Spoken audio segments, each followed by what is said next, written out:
Radio. That's Chuck's Moranin. I'm Tom Arnone. Everybody out there, welcome in. We're going to be doing this show every Saturday night, right? Not only leading up to the draft, okay, but throughout the NFL season too. We're going to have some fun with it, and we're going to come on once a week, give you 20 minutes of everything we got. And this week's breakdown is going to be surrounding the most important position of all sports, and that's the quarterback position. And we'll get right into the poll, but we're going to tell you that we're going to go over our top 5 quarterbacks in the 2024 NFL draft, which ties into our poll question. And it's brought to you by Baggio's Bread. Go check them out and make sure you use promo code A2D, get 10% off your order. Caleb Williams deserves to be the first overall pick. Do you agree or disagree? Let us know. Chime in. We'll read off everything you got for us tonight. Chucks, lead us off tonight because I don't know where you're going with it. So I want to hear from you first. Agree or disagree? Caleb Williams deserves to be the first overall pick this year. Yeah, I don't know where you're going with it too, and we're going into this blindly. I haven't talked quarterback or any draft with you so far, so this definitely should be fun. I definitely I agree to the poll, and I don't know if that comes as a surprise to anyone. I've been on for the last few weeks. I've been on social media and everything, like looking at how a lot of people see the Caleb Williams pick and see him as a prospect, and he gets a lot of hate. Like people look at he had that loss in the middle of the season where he ended up crying in the stands to his mom, and he was painting his fingernails. I forget against who, but he painted his fingernails, and then you have all the off the field stuff with him, and his dad and everything, and with a lot of that noise, it's driven this narrative that Caleb Williams is not a good teammate. He's not a good leader, and people like they assume things, right? They assume based off that stuff. But like, I've researched a lot. Like I've researched like direct sources, like who's talked to his actual player teammates, who's actual coaches at USC, and they all say he's a great leader. He's a phenomenal leader, phenomenal teammate, outstanding competitor. And to me, like I can understand some concern, but I think when people are already they're already calling him a bust. I think that's unfair, and I think that's kind of silly to already think he's a bust. I can understand some things if you're a little hesitant with some of his off-field stuff with his dad. Okay, sure, but Tom, when you see him on the field, and I'm sure you've seen him play during the college football season, but like, yo, the talent is there. I mean, he is so good. Obviously, like he's known for being great off script, right? Second reaction plays, making things happen. But I think what I want to touch on is that when he has a clean pocket, which at USC he rarely did, because that offensive line was horrendous at USC. When he was able to have a clean pocket and time to actually sit there, the guy is so polished. Like mechanics, his arm, his release, like he goes through progressions. He reads the field. So when it's there for him, when he has the blocking up front and he's able to go through all of his progressions and sit there and be a pocket QB, he's absolutely a pocket QB. So I think that with Caleb, I'm not going to say he's a generational guy. Like, I don't want to get into the whole conversation. Like, is he the best since Andrew Luck or and all that? Because the last prospect we had the conversation about was Trevor Lawrence, right? And he's struggled so far. So I don't want to get in that conversation. But if I'm talking about if looking at a quarterback prospect that's worthy of being the first overall pick, I definitely will agree. I do think he's worth it. He's so talented. He's so talented. Yeah, to our poll, if you're just joining us, Caleb Williams deserves to be the first overall pick. You don't want to say generational, but I will. So, I mean, I'll just shut down. I don't care. I've heard a lot of the extra that surrounded him, right? But let's just talk about Caleb Williams on the football field because that's where I'm going to talk about him on. And when Mhm. you're talking about that, he's just as accurate inside the pocket as he is outside the pocket. There isn't a quarterback in this draft that's as good doing both. Okay, there isn't a Yep. quarterback in this draft that has better, like you said, ad libs better on the run. Makes more big time plays. I mean, look at their defense. Their defense got shredded. I don't even want to look at like his win loss record. I want to look at the guy is generational. He's the perfect dual Mhm. threat quarterback in the 2024 NFL. The way it's set up to be played, he's perfect. Because how many plays and how many big plays in the NFL are off scripted plays. I mean, I would say I don't have those numbers in front of me, but I would say that it's probably pretty crazy.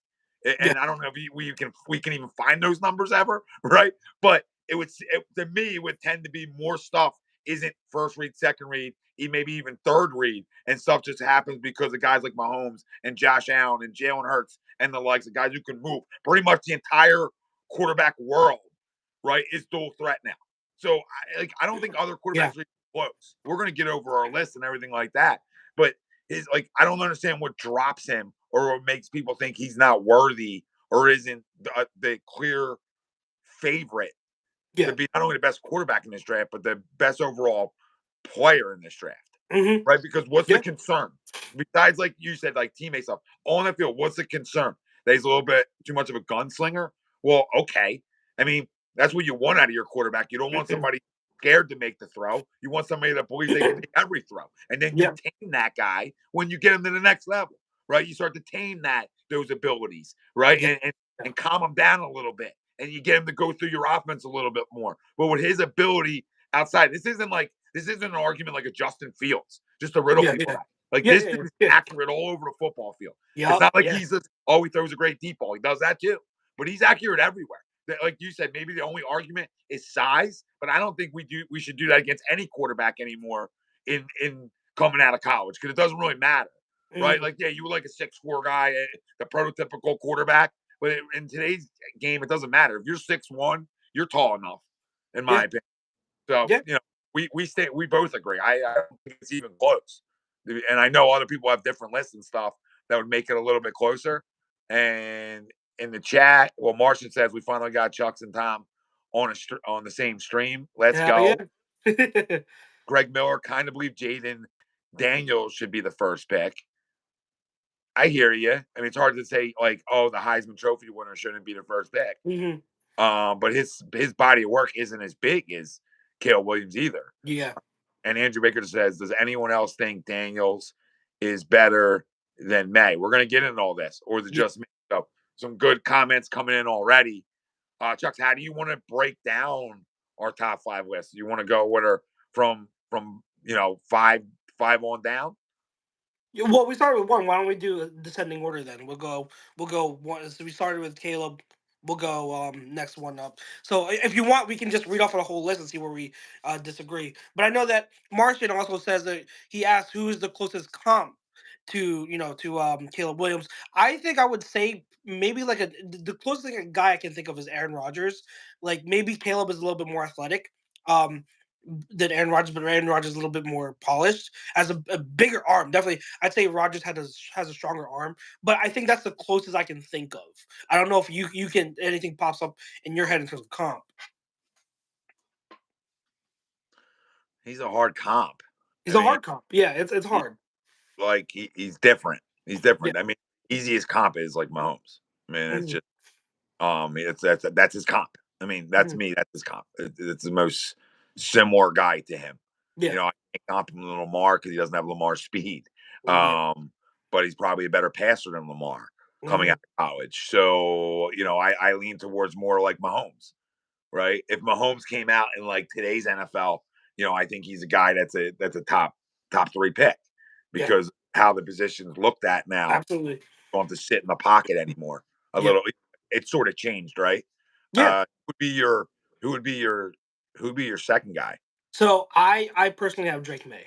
I don't know about you. It's tough between him and my next guy. So the third would be Jaden Daniels.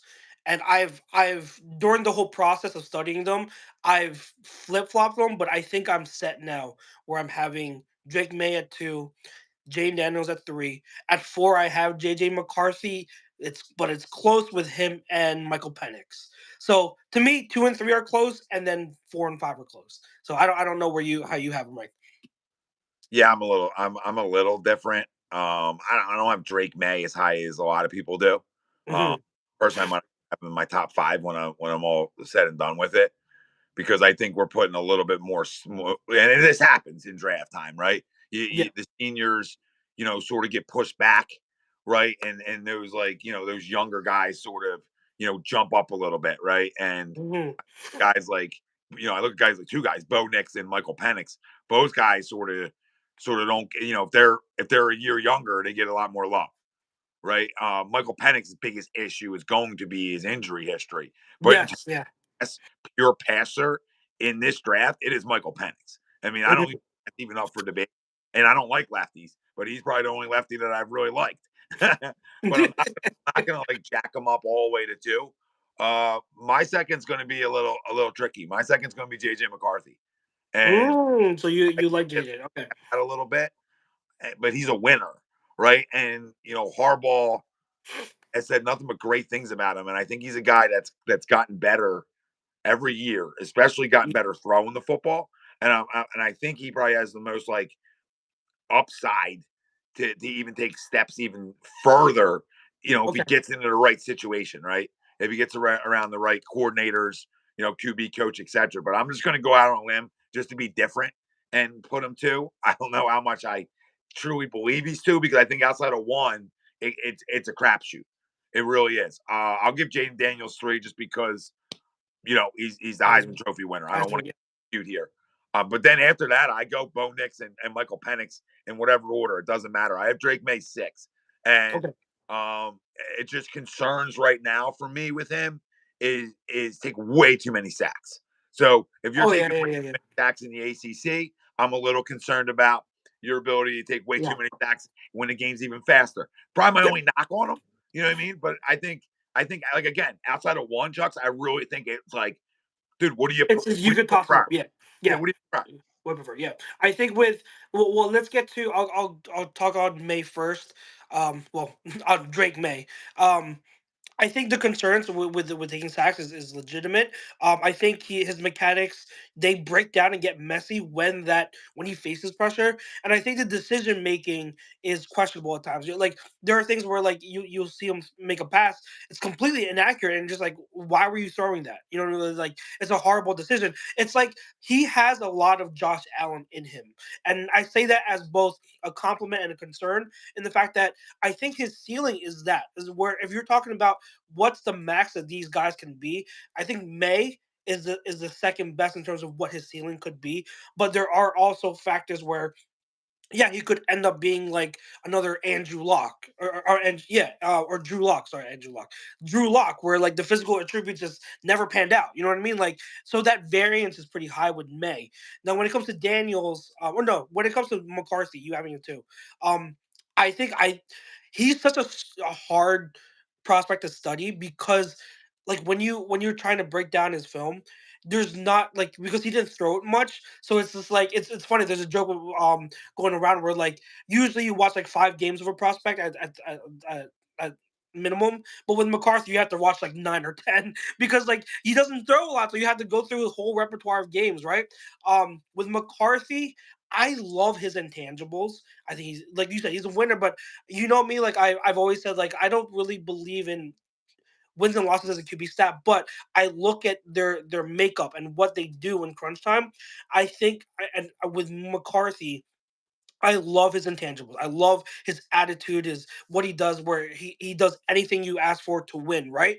What I have concern are is his physical abilities. I don't know if he'll ever be like a high ceiling type of guy where will he ever crack like a top 5 QB in the league? I doubt it. And then the other thing is because there are such limited sample sizes of him throwing the ball, it's like a lot of it is projection. So like how comfortable are you saying like I believe he can translate. I believe all of this, even though it's a smaller sample size throughout a whole season, I believe it can translate to a full sample size in the NFL. How comfortable are you? So that's where you ask, and then you have to. It's all in the eye of the beholder, like you said. Like, are you willing to bet on that projection? And how what is the payoff? Will that early pick in JJ McCarthy pay off to a QB who is a higher ceiling, or is his ceiling just like a middle of the pack QB? So that's where you have to weigh it. Like I think he's safe. I think he's probably one of the safest prospects out there because of what he's been able to do in Michigan and win. But it's also like there's a lot of projection where I don't know. You know what I mean? So that's my Yeah, concerns when it comes run to the McCarthy. run first offense, right? So when Yeah. you when you really run first like they are, it's really hard to judge it. When he's around my why I give him a little bit of like a tick up, right? And why I would bet on it is mainly because of his college coach, and maybe Mhm. because he was around a former QB, his entire college career. I don't think it's going to hurt him. I actually think it's Yeah. going to help him be more mature for the next level and just have a little bit more of an IQ for an offense, right? Especially a pro style offense. But I also believe he's a guy that needs a year, right? There's also that side of it. Like, Yeah.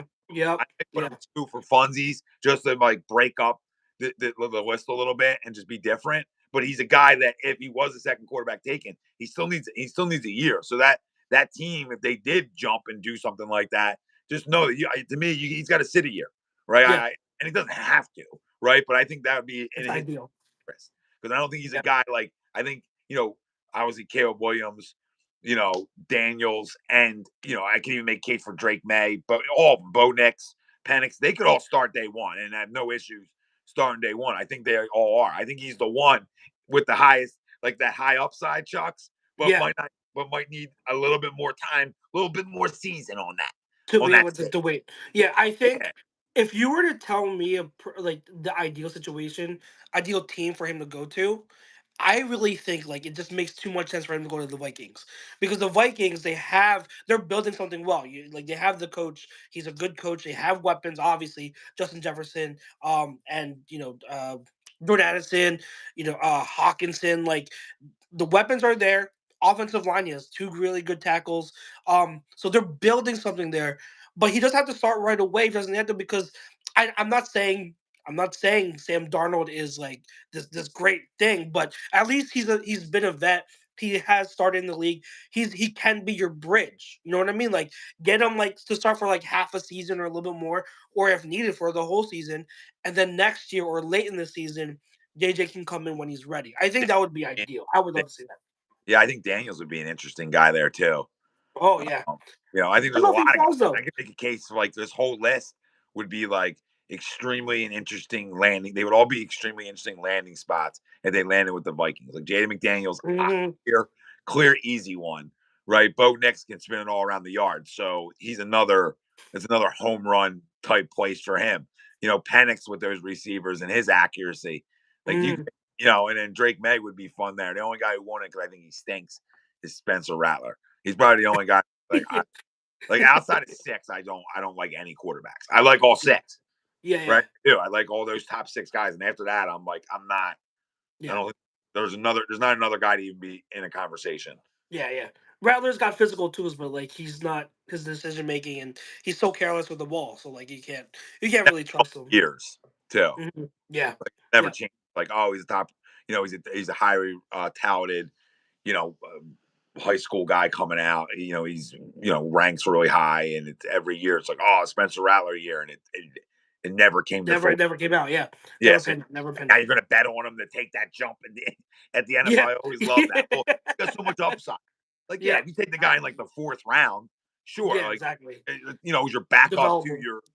your dude. Like he Yes. better not, but anybody else like that has a legit starting quarterback, like it's just like Buffalo, right? Like Allen Yeah. never gets hurt, but like you have a legit starting quarterback. It'd be nice to have somebody if you ever did. That's a spot where you draft a guy like that. Yeah, absolutely, absolutely. And before I know we're running close to time, but I did want to touch on Jaden Daniels. I think Jaden Daniels he has so many physical tools, all that you would need. I want to see him because like he has kind of like what do we talk about with Jalen Hurts, right? With Jalen Hurts, we get upset when he bails out of the pocket and always just like prematurely, right? Jane Daniels has that kind of thing. And I also want to be fair because I don't know if that was what he was coached or told to do. But on film, when you see it, so many times he's bailing the pocket out of one after one or two reads. And the thing is, when he bails, he doesn't look to throw when he gets outside the pocket. He just runs. Yeah, So again, maybe that's a coaching thing. Maybe the coaches told him, "Hey, you're faster than everyone, so get outside the pocket and just run." So it's possible, but I want to be able to see that at the next level of you. Just because you break the pocket, don't just run. Like look to throw. And then also, I don't know if you've seen the highlight clips. Yo, him getting tackled, he's got to learn how to slide at the NFL because of him being slight, being in a slight frame. Yo, there's so many clips of him getting absolutely annihilated. Yeah, yeah. Tackled really hard. Like he's not gonna survive at NFL level like that. He's got to learn how to get down, slide, and Well, it was just minimize the I was hits. going to reference my comp to him. And it's a little old school, but it's Randall. It's Randall Cunningham. My comp, Mhm. he'll have the same career Randall had for a while, and he'll be banged up a lot if he does not get down the proper way. And Yes. again, looks to throw but that's his thing. Like he's so elusive and he's so fast and he's so good outside the pocket. It's like, all right, bro, go be you, right? Like go be Mhm. you, but you're gonna get killed at the next level thinking you can take hits like that on a Yeah. consistent basis. You just won't last. Yeah. But I agree. It's an interesting year, and it's not a bad quarterback class No, at no, all. not at all. I Not think at it's all. like I said, I think it's a little bottom heavy too when you talk about Knicks and Penix. They're going to land in some good spots that I think are going to be beneficial for those two guys. And I think when we look back on it, the seniors, some of the older cats, might end up being, two of the better quarterbacks in this draft when it's all said and done. It That could maybe be. don't have the bigger attributes per se. Yeah. Like Knicks can run, but they don't have the real dual threat as Yeah. much as the rest of the list does. And I think that's what's hurting those two. I think if you went 15 years ago, Bo Nix might be the first quarterback taken. Or even Penix. Penix was Yeah, like you said, best pure passer. So like it's just yeah, he would be considered a lot earlier if it was 10 years ago, 10 to 20 years ago. Yep. right. Great.